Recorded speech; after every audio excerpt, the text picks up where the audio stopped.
दोस्तों, आज हम आपके लिए महात्मा बुद्ध की ऐसी कहानी लेकर आए हैं जिसे सुनकर आप अपने अंदर उठ रहे गंदे और वासना के विचारों को अवश्य रोक पाएंगे। उससे पहले अगर आप भी भगवान बुद्ध को दिल से मानते हैं और उनके सच्चे भक्त हैं तो कहानी को पूरा सुने और चैनल को सब्सक्राइब करके कमेंट बॉक्स में नमो बुद्धाय अवश्य लिखें। एक बार एक युवक गौतम बुद्ध के पास आया और गौतम बुद्ध से बोला कि हे बुद्ध, मेरे मन में इतने गंदे विचार क्यों आते हैं?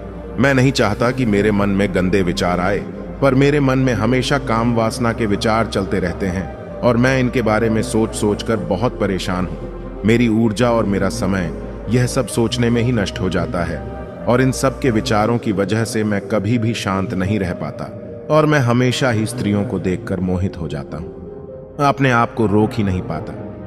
बुद्ध मुस्कुराए और उन्होंने उस युवक से पूछा, क्या तुम्हें पता है यह काम वासना होती क्या है? फिर उसने उत्तर दिया और कहा, बुद्ध, मैं यह तो नहीं जानता कि काम वासना होती क्या है, पर हां, यह जो भी है बहुत बुरी चीज है। फिर बुद्ध ने उस युवक से कहा कि सबसे पहले तो तुम्हें यह समझना है कि प्राकृतिक रूप से जो भी चीज हमारे अंदर है वह बुरी नहीं है। हमारे जीवन में उसकी कुछ ना कुछ जरूरत है। वासना कोई बुरी बात नहीं है, यह तो हमारे मन की एक भावना है जो हमें किसी न किसी चीज की कमी का एहसास करवाती है और फिर हम उस चीज को पाने के लिए उस चीज की तरफ आकर्षित हो जाते हैं। जैसे अगर तुम्हारे पास धन की कमी है तो तुम में धन पाने की वासना उत्पन्न हो जाएगी। तो वासना कुछ और नहीं, बस एक प्रकार की कमी है जो कि एक प्रकार की जरूरत का एहसास है, और जब यह जरूरत शारीरिक हो तो हम इसे काम वासना का नाम देते हैं। फिर गौतम बुद्ध से वह आदमी बोलता है कि आप मुझे यह बताइए कि यह आई कहां से है और कैसे आती है। गौतम बुद्ध ने कहा कि काम वासना कहीं से आती नहीं है, यह तो हमारे अंदर ही होती है और इसका होना तो जरूरी भी है, तभी तो मानव जाति का विस्तार होगा।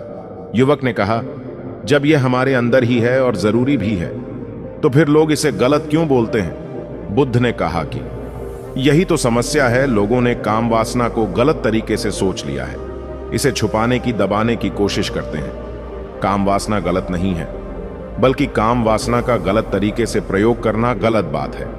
लोग जिससे प्रेम करते हैं बस उसी के लिए जीने लगा जाते हैं, उसे पाना ही अपना मार्ग बना लेते हैं और उसी के बारे में हमेशा सोचते रहते हैं, पर यह सब गलत है।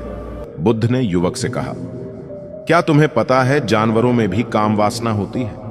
युवक ने उत्तर दिया, हां बुद्ध, जानवरों में भी काम वासना होती है, क्योंकि जानवर भी तो आखिर अपने वंश को आगे ले जाएंगे। बुद्ध ने कहा, तो फिर हम जानवरों के काम वासना को गलत क्यों नहीं कहते?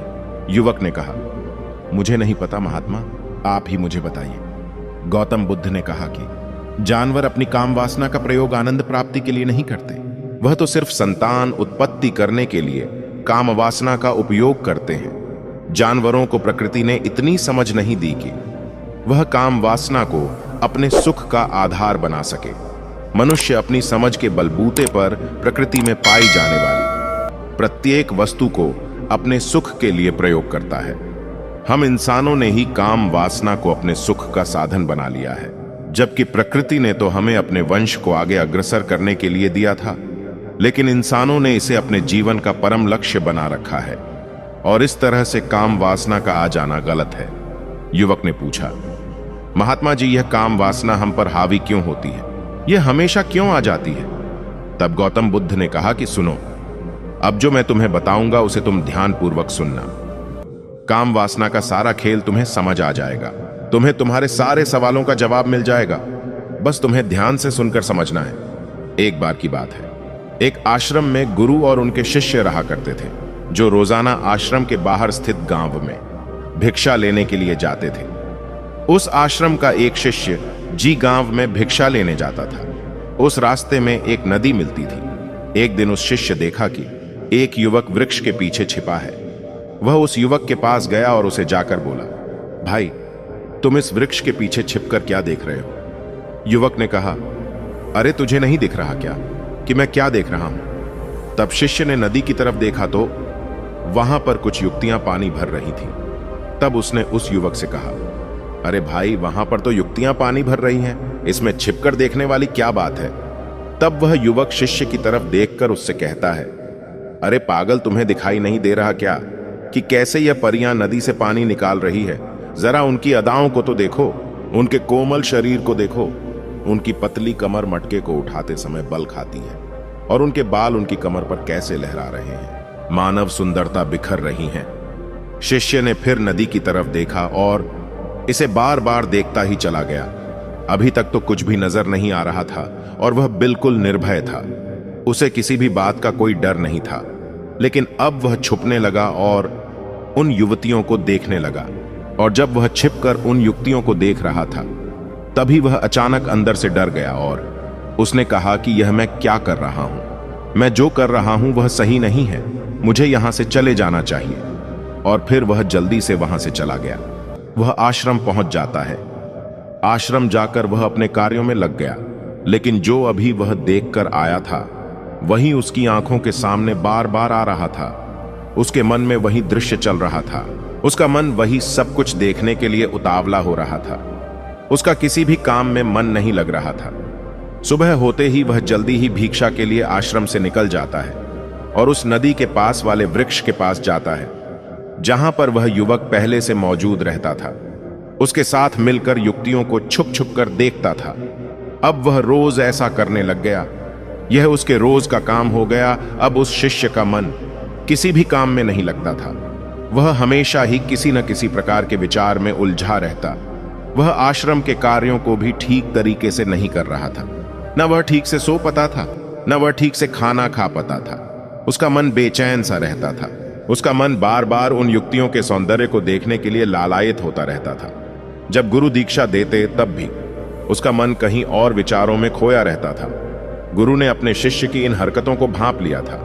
तब एक दिन गुरु ने शिष्य को अपने पास बुलाया और कहा कि आज से मैं भी तुम्हारे साथ भिक्षा मांगने चलूंगा। तुम और मैं साथ साथ भिक्षा मांगने चलेंगे। तभी शिष्य गुरु को मना करते हुए बोला, नहीं गुरुदेव, आप परेशान क्यों हो रहे हो? मैं अकेला ही ठीक से भिक्षा मांग सकता हूं। गुरु ने शिष्य से कहा कि ठीक है, तुम अकेले ही भिक्षा मांगने जाओ। शिष्य तुरंत वहां से भिक्षा मांगने के लिए निकल गया। उसके जाने के बाद गुरु भी आश्रम से निकल गए और शिष्य का पीछा करने लगे कि वह कहा जाता है किसी से मिलता है। यह सब देखने के लिए उसके पीछे पीछे चलने लगे। कुछ आगे जाने के बाद गुरु ने देखा कि उनका शिष्य एक युवक के साथ एक वृक्ष के पीछे अपराधी की तरह छिपा हुआ है और छिपकर कुछ देख रहा था। गुरु भी अपने शिष्य के पीछे गए कि आखिर उनका शिष्य क्या देख रहा है, जिसे देखने के लिए वह वृक्ष के पीछे अपराधियों की तरह छिपा हुआ है। गुरु ने देखा कि उनका शिष्य वृक्ष के पीछे छुपकर युवतियों को देख रहा था, जो कि नदी से पानी भर रही थी। तभी गुरु ने शिष्य को कहा कि तुम क्या देख रहे हो? अपने गुरु की आवाज सुनकर वह शिष्य घबरा गया और उसके पसीने छूटने लगे। वह थर थर कांपने लगा, जैसे किसी चोर को चोरी करते समय रंगे हाथों पकड़ लिया गया हो। उसकी हालत खराब हो गई। वह कुछ भी नहीं बोल रहा था। उसके मुंह से कुछ टूटे फूटे शब्द ही बाहर निकल रहे थे। वह अपने गुरु से नजर भी नहीं मिला पा रहा था। गुरु ने शिष्य की तरफ देखा और कहा कि मेरा शिष्य तो निर्भय था, उसे तो किसी भी चीज का डर नहीं था, लेकिन यह क्या, तुम तो डर के मारे कांप रहे हो। शिष्य ने गुरु से कहा कि मुझे माफ कर दो गुरुदेव, मेरा इसमें कोई दोष नहीं है। उस युवक ने मुझे बहका दिया था, लेकिन आपसे मैं वादा करता हूं कि आज के बाद मैं ऐसा कभी दोबारा नहीं करूंगा। मुझे माफ कर दो। गुरु ने शिष्य से कहा कि कोई बात नहीं, पर इस बात का तुम ध्यान रखना कि हम जैसी संगति करते हैं वैसा ही फल हमें प्राप्त होता है। उसके विचार हमारे अंदर प्रवेश करते हैं। इसीलिए अच्छी संगति करो, जिससे तुम्हारे अंदर अच्छे विचारों का प्रवेश हो। फिर गुरु और शिष्य आश्रम लौट आए और फिर से आश्रम के कार्यों पर ध्यान देने लगे। उसने उस रास्ते को त्याग दिया और दूसरे रास्ते से जाने लगा। वह अपने काम को ध्यान से करने लगा, लेकिन धीरे धीरे उसके अंदर क्रोध उत्पन्न हो गया और फिर वह दूसरों पर क्रोध करने लगा और बेचैन रहने लग गया। अब वह सही समय पर भोजन भी नहीं करता था। वह भोजन भी बहुत कम खाता था। एक रात गुरु शिष्य के पास आए और उसे बोले कि अब तक तुम कितनी बार अपने वादे से मुकर चुके हो? यह सुनकर शिष्य अपने गुरु के चरणों में गिर गया और रोने लगा। रोते रोते ही उसने गुरु से कहा कि गुरुदेव, मैं कई बार अपना वादा भुला हूं, फिर वादा कर लेता हूं, लेकिन हर बार मैं वादा भुला देता हूं। मेरा मन मेरे नियंत्रण में है ही नहीं। मैं बहुत कोशिश करता हूं कि मैं अपने मन से सारे बुरे विचारों को निकाल डालूं, लेकिन मैं चाहकर भी ऐसा नहीं कर पा रहा हूं। फिर गुरु ने शिष्य को कहा कि चलो मेरे साथ। गुरु शिष्य को आश्रम के बगीचे में लेकर गए और शिष्य से कहा कि देखो, यहां पर कुछ नाली बनी हुई है जिससे नदी का पानी इन पौधों तक आ रहा है और यह अपनी एक निरंतर भाव से बह रहा है। क्या तुम इस पानी के बहने से रोक सकते हो? शिष्य ने कहा कि हां गुरुदेव, मैं इस पानी को रोक सकता हूं। फिर शिष्य ने मिट्टी उठाकर उस नाली में डाल दी। वह पानी कुछ देर के लिए रुक गया और फिर कुछ समय बाद मिट्टी के ऊपर से पानी बह गया। गुरु ने शिष्य से कहा, अरे यह क्या, यह तो पानी रुका ही नहीं। फिर शिष्य ने कुछ मिट्टी पत्थर उठाकर उस नाली में डाल दिए और फिर कुछ समय के लिए पानी रुक गया, लेकिन फिर उस पत्थर के ऊपर से पानी निकल आया। फिर गुरु ने कहा कि यह क्या हुआ, पानी तो फिर से बह गया। तुम तो बोल रहे थे कि तुम इसे रोक दोगे। क्या हम किसी काम को रोकना चाहे तो क्या हम उसे रोक नहीं सकते? तब शिष्य ने कहा, कोई बात नहीं गुरुदेव, मैं इस पानी को तो आपको रोक के दिखाऊंगा। वह फिर से एक भारी सा पत्थर लेकर आया और उस नाली पर डाल दिया और पानी रुक गया। तब गुरु से कहा कि देखा गुरुदेव, मैंने कहा था ना कि पानी को मैं रोक दूंगा। मैंने पानी को रोक के दिखाया, आपकी बात मैंने पूरी कर दी। गुरु मुस्कुराए और बोले, अच्छा जरा ध्यान से देखो कि वह पीछे की नाली से बाहर आ गया और अगल बगल से बह रहा है। और ध्यान से देखो, इस पत्थर के आगे भी आ गया और यह पानी अपना रास्ता बदलकर फिर से आगे की तरफ बह जाएगा। और फिर कुछ देर बाद ऐसा ही हुआ। फिर गुरु ने शिष्य को समझाया कि तुम्हारे साथ भी तो ऐसा ही चल रहा है। तुम बार बार प्रयास कर रहे हो, पर हर बार तुम्हारा प्रयास टूट रहा है और यह हमेशा टूटा ही रहेगा। तुम कितना भी मिट्टी पत्थर रख लो, लेकिन पानी तो अपना रास्ता बना ही लेगा। यह सब देखकर शिष्य ने गुरु से कहा कि हे गुरुदेव, क्या कोई तरीका नहीं है जिससे मैं गंदे विचारों से बाहर निकाल सकूं, और यह मेरे मन में आए ही नहीं। उसके बाद गुरुदेव अपने शिष्य को लेकर उस नदी पर जाते हैं जहां से नाली में पानी जा रहा था। फिर गुरुदेव ने शिष्य से बोले, अगर हम यहीं से उसे रास्ते को बंद कर दें जहां से पानी बगीचे में जा रहा है, पानी को रोक नहीं सकते? शिष्य ने कहा कि हां गुरुदेव, अवश्य ऐसा हो सकता है। मैं इस पानी को यहीं से बंद कर देता हूं, तब आगे की नली में पानी जाएगा ही नहीं।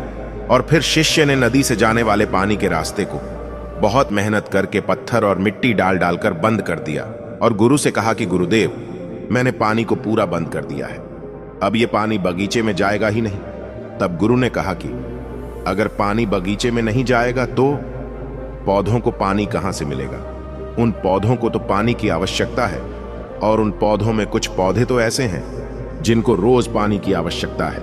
वह तो मुरझाकर मर ही जाएंगे। उनका क्या होगा? पानी तो हमें खोलना ही होगा। शिष्य ने गुरु की बात सुनकर वापस नदी से जाने वाले पानी का रास्ता खोल दिया। तब गुरु ने शिष्य से पूछा कि अगर हम इस नदी के पूरे पानी को बगीचे की तरफ कर दे तो क्या होगा? तब शिष्य ने जवाब दिया कि गुरुदेव, वहां पर जितने भी पौधे हैं वह गलकर नष्ट हो जाएंगे, वहां पर कुछ नहीं बचेगा। फिर गुरु मुस्कुराए और बोले, तुम इस बात को समझो कि हमें किसी भी चीज को रोकना नहीं है, बस हमें हमेशा संतुलन बनाए रखना है। कम पानी से भी पौधे नष्ट होते हैं और ज्यादा पानी से भी पौधे नष्ट होते हैं। हमारा जीवन संतुलन से ही चलता है। गुरु ने शिष्य से कहा कि अगर मैं तुम्हें कहूं कि तुम आम के बारे में मत सोचो तो तुम्हारे मन में सबसे पहले किसका चित्र आएगा? शिष्य ने कहा कि गुरुदेव, मेरे मन में तो पहला चित्र आम का ही आएगा। गुरु ने कहा कि जब हम गंदे विचारों को जबरदस्ती रोकने का प्रयास करते हैं तो वह और मजबूती के साथ हमारे अंदर प्रवेश करते हैं, हमारे अंदर उठते हैं। इसीलिए हमें उन्हें कभी भी दबाने की कोशिश नहीं करनी चाहिए। फिर गुरु ने शिष्य को समझाते हुए कहा कि हमारे गंदे विचार बुरे लोगों की संगति करने की वजह से भी आते हैं। कई बार क्या होता है कि कामुकता हमारे अंदर होती नहीं है, लेकिन कुछ अश्लील लोगों के साथ रहने की वजह से यह हमारे अंदर हावी हो जाती है। फिर शिष्य ने कहा कि गुरुदेव, आप सही कह रहे हैं, मैं अपने मार्ग से भटक गया था। फिर वह शिष्य उस रात बहुत ही चैन की नींद सोया। सुबह अपने कार्यों को पूरे मन से किया और फिर सुबह वह भिक्षा लेने के लिए उसी रास्ते से गया जहां वह युवक आज भी वृक्ष के पीछे छुपकर उन युवतियों को देख रहा था। वह शिष्य नदी पर गया जहां वह युवतियां पानी भर रही थीं। उसने उनसे पानी मांगा, उनमें से एक ने उसे पानी पिलाया और उस सन्यासी शिष्य के चरण छुए। शिष्य ने उसे आशीर्वाद दिया कि तुम्हारा कल्याण हो। उसका मन सकारात्मक ऊर्जा से भर गया। उसके चेहरे पर मुस्कान आ गई थी, जैसे कि उसका कुछ खोया हुआ वापस मिल गया हो। वह वापस अपने रास्ते से जाने लगा। तभी पीछे से वह युवक आ गया जो वृक्ष के पीछे छुपा हुआ था। वह शिष्य के पास आया और बोला कि क्या बात है, आज तो तुमने नजदीक से दर्शन कर लिए, तुम तो मुझसे भी आगे निकल गए। तब शिष्य ने कहा कि हम हमेशा दूसरे के दर्शन करने में ही व्यस्त रहते हैं, अपने दर्शन कर ही नहीं पाते। तुम कब तक इस वृक्ष के पीछे छुपते रहोगे? किसी को पसंद कर लो, उससे बोल दो। अगर वह भी तुम्हें पसंद करती है तो शादी कर लो, और उससे पहले तुम कुछ बन जाओ। अपने आप को पहचान लो, ऐसे अपना समय बर्बाद मत करो। फिर वह युवक रोज उससे मिलने लगा और उस युवक ने नदी पर जाना त्याग दिया। और फिर वह युवक अपने जीवन में कुछ बनने के लिए संघर्ष करने लगा। तो तुमने देखा संगति का असर क्या होता है। अपनी संगति बदलो, अपने विचार बदलो। बुद्ध ने युवक से पूछा कि क्या तुम्हें तुम्हारे सारे सवालों का जवाब मिल गया? तब युवक ने कहा कि हाँ महात्मा जी, आपका बहुत बहुत धन्यवाद। तब गौतम बुद्ध ने युवक से कहा कि जब तुम्हारे मन में गंदे विचार आए तब आप अपने आप को दोषी मत मानो। केवल उन विचारों में संतुलन बनाने का प्रयास करो और अपने आप को पहचानो। वीडियो पसंद आई हो तो हमारे चैनल को सब्सक्राइब अवश्य करें।